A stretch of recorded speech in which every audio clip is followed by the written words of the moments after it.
He's barely conscious. Just get his thumbprint on the will." That is what my own son whispered to a lawyer he had hired, standing 18 inches from my hospital bed, in a voice he believed was far too quiet for a sedated old man to ever hear. I was lying perfectly still under those thin white sheets, an oxygen line taped under my nose, a heart monitor beeping steadily beside me, and every machine in that room was telling him the same comfortable lie, that I was somewhere far away, drifting, unreachable. I was not unreachable. I was awake. I had been awake for 11 minutes. I am 73 years old. I spent 42 years as a federal courtroom reporter, the man sitting quietly in the corner of some of the most contentious trials this state has ever seen, typing every single word with total accuracy while powerful men tried to lie their way out of consequences. I learned a long time ago that the most dangerous thing a man can do in a room full of liars is let them believe he isn't listening. So I did not open my eyes.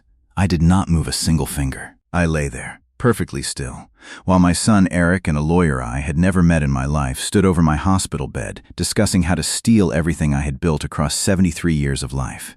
Welcome to Dad, Silent Revenge Story, the channel for fathers and grandfathers who learned the hard way that love and trust are not the same thing as loyalty. If you are new here, hit that subscribe button right now before we go any further, because what you are about to hear is one of the most carefully documented betrayals I have ever told on this channel, and I promise you, the ending is worth every single minute. Now let me take you back 6 days, to the night an ambulance carried me through the front doors of St. Augustine Regional Medical Center, and the moment I first understood that the most dangerous people in my life were never strangers at all. My name is Robert Calloway. I built a 42-year career as an official courtroom reporter for the Federal District Court, sitting in the corner of rooms most people only ever see on the evening news, capturing every word spoken under oath with total precision. It is not a glamorous career, but it teaches you something most professions never will. It teaches you to listen with absolute attention, even when nobody believes you are paying attention at all. My wife Dorothy passed away 6 years ago, after 39 years of marriage. Since then, my son Eric has been the only family I have left in this world. I raised him on a court reporter's modest salary, put him through law school on savings I built one careful dollar at a time, and watched him become a moderately successful real estate attorney with an office downtown and a lifestyle I came to learn that was considerably more expensive than his actual income could support. 6 days ago, I collapsed in my own kitchen while making my evening tea. A massive cardiac event, the doctors later called it. I do not remember the ambulance ride. I do not remember the first 18 hours in the intensive care unit. What I remember is waking up on the 3rd day to find Eric sitting in the chair beside my bed, his face a careful mixture of concern and something else underneath it, something I could not name yet, but that sat wrong in my chest the moment I saw it. "Dad, thank God," he said, gripping my hand with what looked, to any nurse walking past, like genuine relief. "You scared all of us half to death. I want to be completely honest with you, the way I have always tried to be honest in every story I have ever told on this channel. In that moment, lying in that hospital bed with tubes running into my arm, I believed him. A father wants to believe his son. That instinct does not disappear just because you have spent 4 decades learning to read the truth out of careful, practiced voices. The cardiologist, a careful and serious woman named Dr. Patel, came in that same afternoon and explained that I had suffered a significant cardiac event, but that with rest, medication, and careful monitoring, my long-term prognosis was actually quite good. She used a phrase I will never forget. She said, "Mr. Calloway, you gave us all a scare, but your heart is stronger than you think."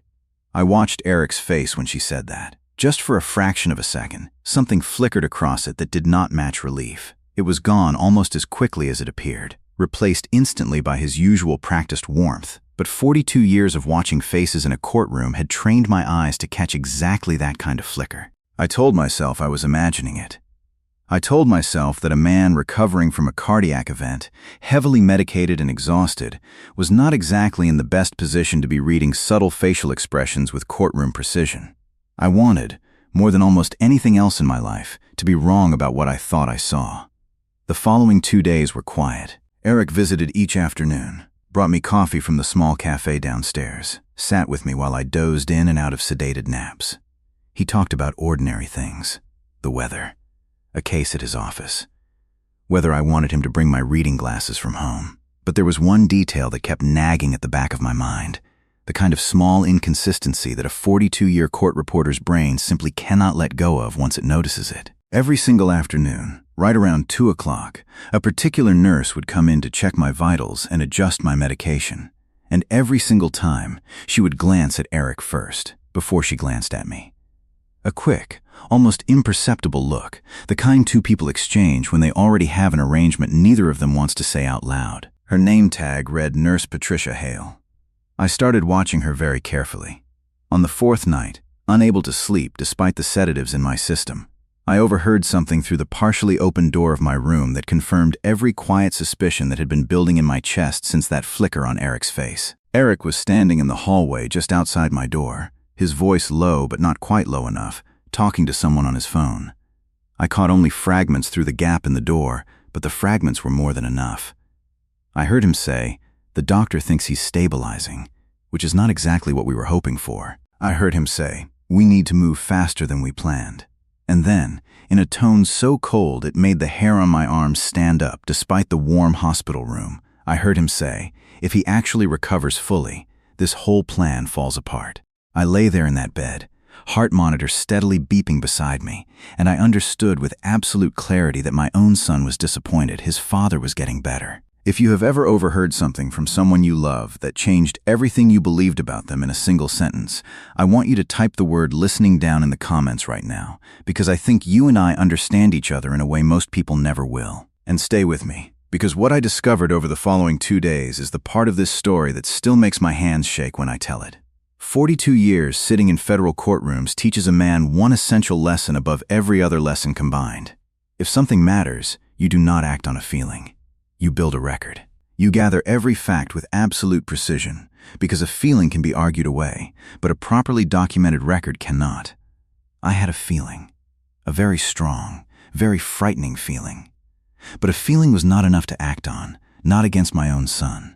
I needed a record. The next morning, I asked Eric, with as much weary innocence as I could manufacture, if he could bring me my old leather address book from the house, the one with all my important contacts written by hand, since I wanted to call a few old friends from the courthouse and let them know I was on the mend. It was a small request, the kind a recovering father makes, and Eric agreed without a second thought. What Eric did not know was that one of the names in that address book belonged to a man named Desmond Whitfield, my closest friend from 40 years inside that courthouse, a retired private investigator who had spent 3 decades working alongside attorneys on exactly the kind of cases I now suspected my own son was orchestrating. I called Desmond from the hospital phone that same afternoon, while Eric was at his office handling what he claimed was an urgent client matter. I told Desmond everything. The flicker on Eric's face, the nurse's strange glances, the fragment of phone call I had overheard through that hospital door. Desmond was quiet for a long moment after I finished. Then he said something that confirmed every fear sitting heavy in my chest. He said, "Robert, in 30 years doing this work, I have seen exactly this pattern before, more times than I would like to admit. A family member with financial pressure, a sick or elderly relative, and a window of opportunity that opens the moment that relative is sedated, confused, or believed to be dying. It has a name in legal circles. They call it the deathbed signature." I asked him what I needed to do. Desmond explained it carefully, the way a man explains something he has walked dozens of frightened families through before. He said the first thing we needed was proof of intent, something that would hold up if this ever became a legal matter, not just suspicion or fragments overheard through a half-open door. He said the second thing we needed was to identify exactly who else was involved, because a scheme like this almost never works alone. Someone on the inside has to provide access. That someone, I already suspected, was Nurse Patricia Hale. Desmond drove to the hospital that very evening, presenting himself at the front desk as an old family friend coming to visit, a perfectly ordinary thing for an elderly patient to receive. He sat with me for 20 minutes, the conversation appearing completely casual to anyone walking past, while underneath the surface, we built the beginning of a plan. Desmond had a contact, a retired colleague named Frank Esposito, who specialized in exactly this kind of sensitive elder fraud investigation, and who happened to know the hospital's head of security personally from a previous case years earlier.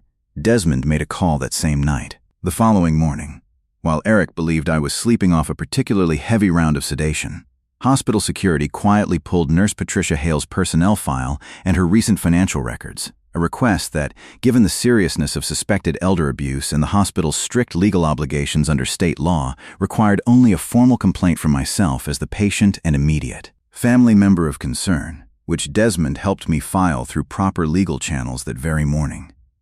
What Frank Esposito found within hours turned my suspicion into absolute certainty. Nurse Patricia Hale had received 2 separate cash deposits into her personal checking account over the previous 8 days, totaling $6,000, both deposits made in person at a branch less than a mile from Eric's law office.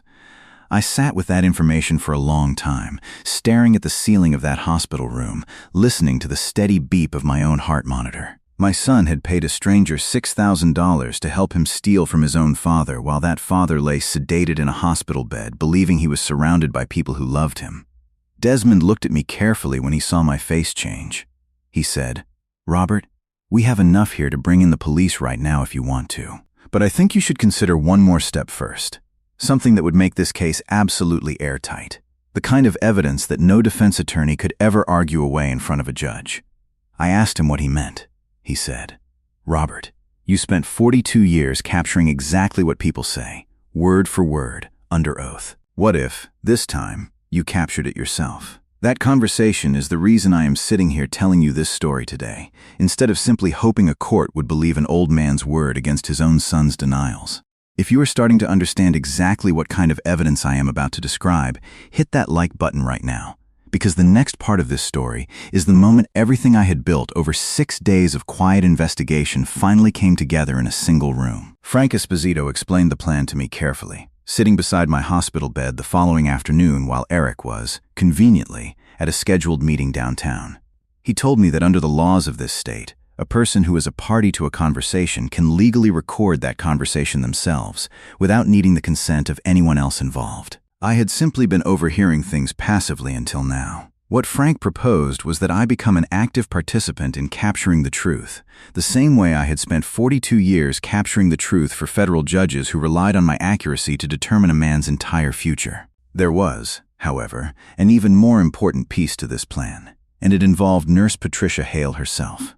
Desmond and Frank approached her directly the following morning, before her shift began, in the privacy of the hospital's small chapel down the hall from the cardiac unit. They did not threaten her. Desmond told me later that threats rarely produce honest cooperation, only frightened lies. Instead, they explained exactly what evidence they already had against her, the 2 cash deposits, the timing relative to Eric's visits, and they explained exactly what she was facing under state law if she continued participating in what was now a documented case of attempted elder financial exploitation. Patricia Hale broke down within minutes. She told them everything. She had been struggling financially since a difficult divorce 18 months earlier, drowning in medical school debt from her nursing degree, barely keeping up with rent on her small apartment. Eric had approached her on my second day in the hospital, introducing himself as concerned family, asking careful questions about my sedation schedule, my medication levels, the windows of time each day when I would be most heavily sedated and least likely to remember anything clearly. When she realized what he was actually planning, she told Desmond and Frank she had been too frightened of losing her nursing license and frankly too tempted by the money to refuse. Frank made her an offer: full cooperation with the investigation, including wearing a small recording device during her remaining interactions with Eric, in exchange for her cooperation being formally documented for any future legal proceedings, the kind of cooperation that judges and prosecutors take seriously when determining consequences. She agreed immediately. That same afternoon, Patricia Hale wore a small wire taped beneath her scrubs during her regular 2 o'clock check on my vitals, with Eric present in the room, exactly as he had arranged with her every single day. What that recording captured, word for word, is something I still find difficult to listen to, even now, sitting safely with you telling this story. Eric asked her directly, on that recording, whether tomorrow would work for what he called the final step. Patricia asked him to clarify what he meant. Eric said, very plainly, that he had arranged for an attorney to come in tomorrow afternoon, during my heaviest sedation window, to have me sign an updated will naming him as sole beneficiary and executor of my entire estate, including the house, my retirement accounts, and a life insurance policy worth $400,000. Patricia asked, on that recording, whether I would actually be capable of understanding what I was signing. Eric's answer is the sentence I will carry with me for the rest of my life. He said, he doesn't need to understand it. He just needs to be conscious enough to put his thumb on the page. I want you to sit with that sentence for a moment, the way I had to sit with it. My only son, the boy I raised on a court reporter's modest salary, the boy I put through law school, looked at the question of whether his own father would understand what he was signing, and decided it simply did not matter. Desmond came to me that evening with the recording already saved securely on 2 separate devices, and he asked me the question that mattered more than any other question in this entire story. He asked me if I wanted to stop this before it happened, by confronting Eric immediately with what we already had, or if I wanted to let it play out fully, allowing Eric to walk directly into the trap he believed was working perfectly. I thought about Dorothy, about the 39 years she and I spent building a life together, about the quiet pride she always took in our son before her own passing. I thought about every federal trial I had ever sat through, watching guilty men try to talk their way out of consequences right up until the moment the evidence made that impossible. I told Desmond I wanted Eric to walk all the way in.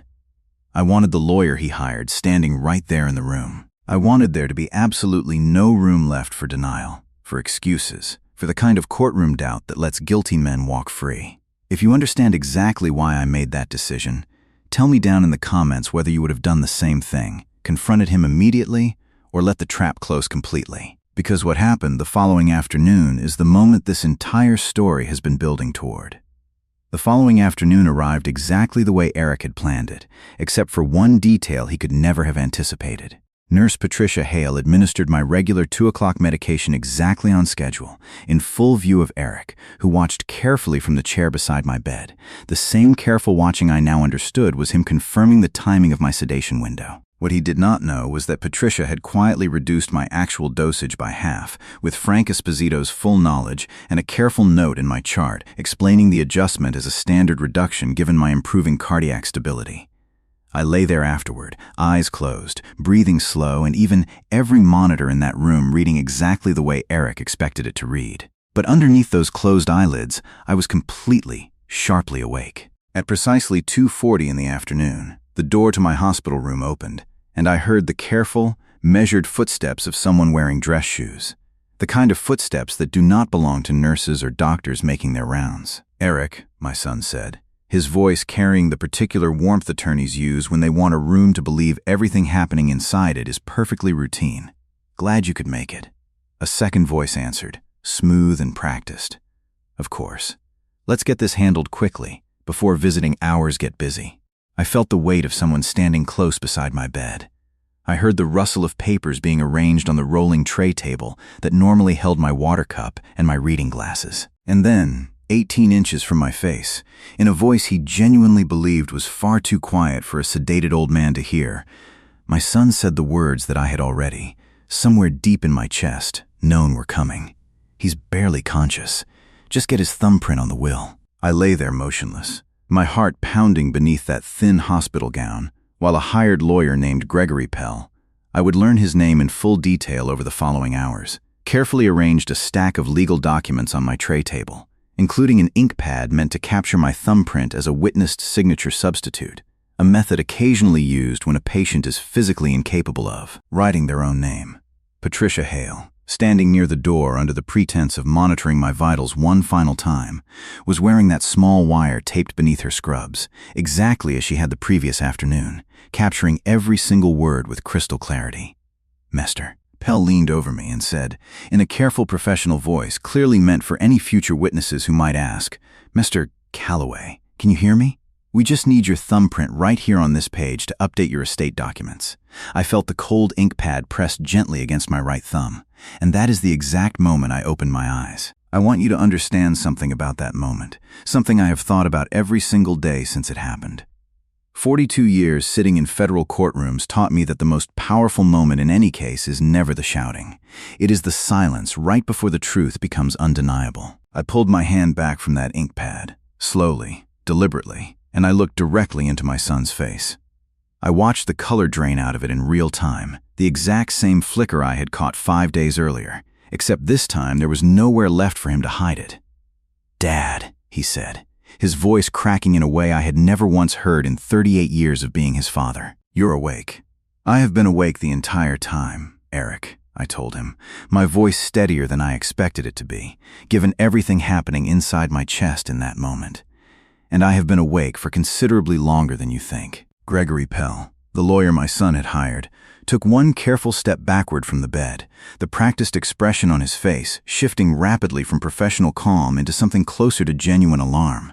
The look of a man suddenly recalculating exactly how much legal exposure he had just walked himself into. I looked at Patricia Hale, standing quietly near the door, and I gave her the smallest possible nod. She reached into her scrub pocket and pulled out her phone, and within 90 seconds, 2 members of hospital security, who had been briefed and waiting in the hallway since Frank Esposito's call that morning, stepped through my door. If you have made it this far into the story, please hit that like button right now. And if you have not subscribed yet, this is the moment to do it. Because what happened over the following 18 hours involved actual handcuffs, an actual arrest, and a confession that even I was not fully prepared to hear.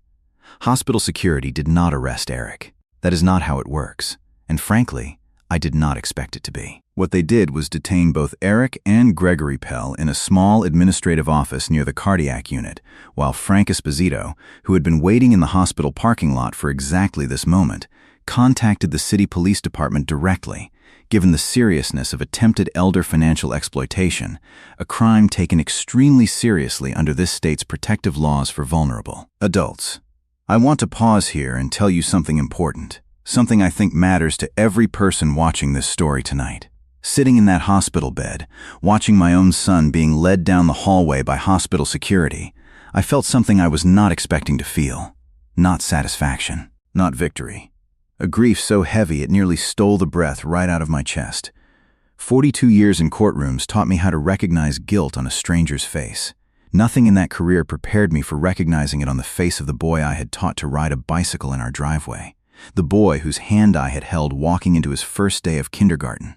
The boy who had once cried in my arms at his mother's funeral. 2 city detectives arrived at the hospital within the hour. A careful, experienced pair named Detective Ramirez and Detective Cole, who had handled elder fraud cases before and clearly understood exactly how delicate this particular situation was. I gave them my full statement from that hospital bed, walking them through every single piece of evidence Desmond and Frank had helped me carefully assemble over the previous 6 days. Detective Ramirez listened to the full recording from that afternoon. Eric's exact words playing back clearly through her phone speaker. He's barely conscious. Just get his thumbprint on the will. And when it finished, she looked at me with an expression I will never forget, a mixture of professional steadiness and genuine human sympathy. She said, "Mr. Calloway, this is one of the most thoroughly documented cases of attempted financial exploitation I have personally reviewed in 11 years on this job." Patricia Hale gave her own full statement that same evening, her cooperation fully documented exactly as Frank had promised her it would be, detailing every conversation Eric had with her over the previous 8 days, including the precise timing of the 2 cash payments she had received, and exactly what those payments had purchased, careful information about my sedation schedule and medication windows. Gregory Pell, the lawyer Eric had hired, made what I have come to understand was a fairly common decision in situations like this. Facing the realization that he had personally walked into a documented sting operation, with his own voice captured on a wire stating the words, "Can you hear me?" directly to a sedated patient, he requested to speak with the detective separately, without Eric present. And according to what I learned later, he provided extensive cooperation regarding exactly how Eric had approached him, what Eric had told him about my condition, and the full extent of the plan as Eric had originally described it. Eric, when finally questioned directly by Detective Cole, did something I genuinely did not expect, something that still sits heavy in my chest even now. He did not deny it. Faced with the recording, faced with Patricia's full statement, faced with the bank records showing 2 cash deposits totaling $6,000, he simply put his head down on the small metal table in that interview room and said, very quietly, "I just needed the money before he got better, and it became impossible." I learned later, through Desmond's careful follow-up, the full financial picture behind that confession. Eric's real estate practice had been quietly failing for almost 2 years.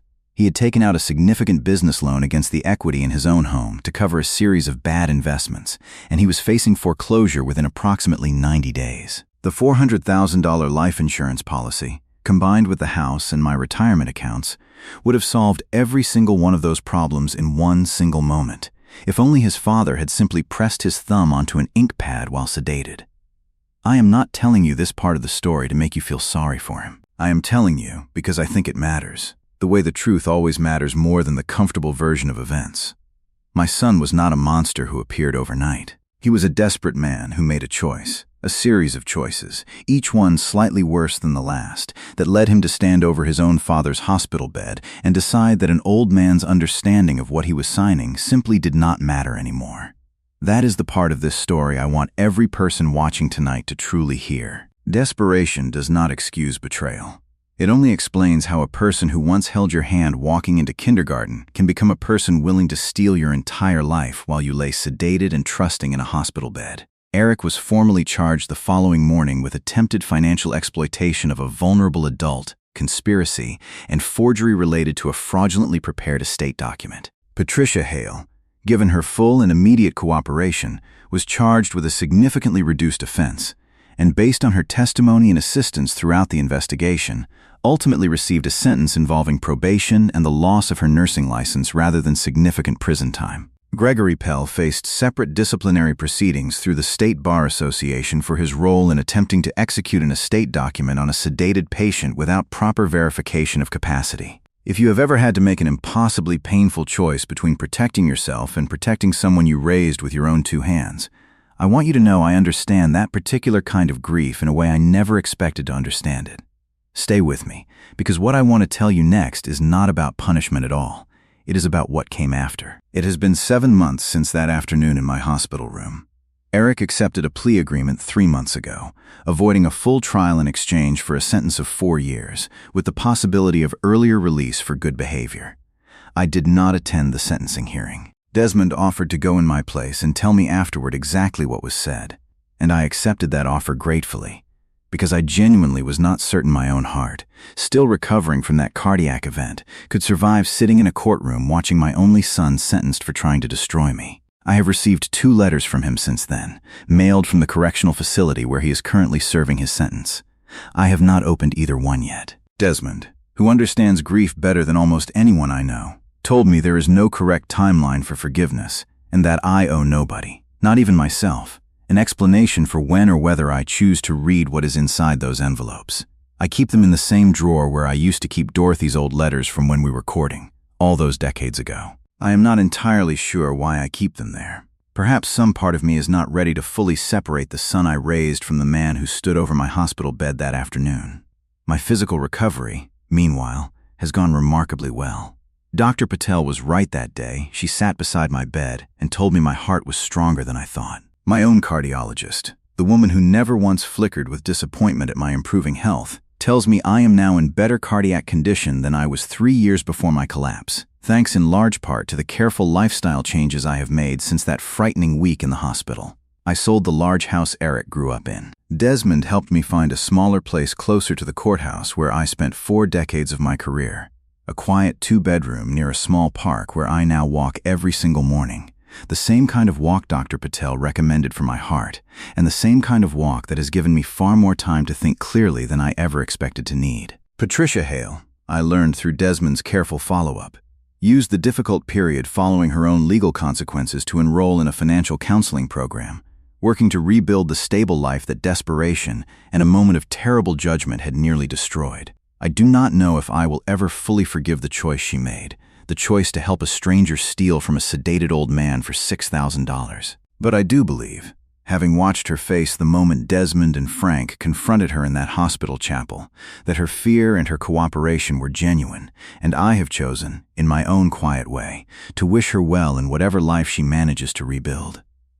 I think about Dorothy often during these quiet evenings, sitting in my new small house with my coffee growing cold beside me. I wonder what she would have said. Watching our son lead a hospital lawyer into our room with documents meant to steal everything we built together over 39 years of marriage.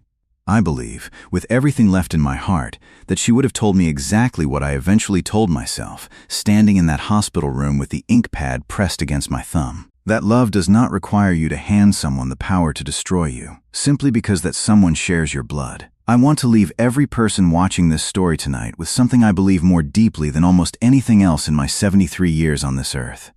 Vulnerability is not the same thing as helplessness. A sedated old man in a hospital bed, machines beeping steadily around him, can still be the sharpest, most observant person in that entire room if he refuses to let people decide for him what he is and is not capable of noticing.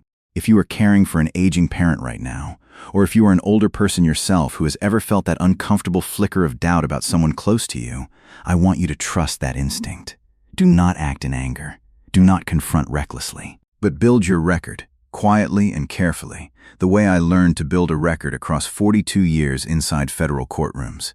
Because the truth, properly documented, is the single most powerful thing any of us will ever hold in our hands. Before you go tonight, I have a small favor to ask, and then I want to point you toward 2 more stories I think you will find just as meaningful as this one. If tonight's story moved you, please take 10 seconds and hit that subscribe button and tap the bell beside it so you never miss the next story the moment it goes live. I would also encourage you, if you have not seen it already, to watch the story I told a few weeks ago about a man named Harold, a retired claims investigator whose son threw his retirement gift into an office trash can in front of 20 witnesses, completely unaware that his father-in-law had already called the man's own bank. That story has a final twist regarding a pattern of similar schemes that I still think about regularly, and it sits right near the top of this channel waiting for you. There is also an earlier story about a man named Walter, a federal contract auditor whose son-in-law swept his dinner plate onto a hotel ballroom floor in front of 14 senior business partners, never imagining that 3 simple words, "I know everything," would unravel an entire scheme he had spent 2 years carefully building. If tonight's story about quiet patience and careful evidence resonated with you, that story will resonate just as deeply. I read every single comment left on this channel, every one of them, and they genuinely shape which stories I choose to tell next. So before you go tonight, tell me down in the comments where you are watching from, and tell me honestly, do you believe Eric's financial desperation explains anything about what he tried to do? Or do you believe, the way I have ultimately come to believe, that desperation never excuses betrayal? I want to hear what you think. My name is Robert Calloway. I spent 42 years capturing the exact truth inside federal courtrooms, word for word, with total precision. And in the most painful week of my entire life, that same careful precision is exactly what saved everything I had left to protect. Thank you for spending this time with me tonight. Trust your instincts, build your record, and never apologize for staying awake when someone assumes you are asleep. I will see you in the next story.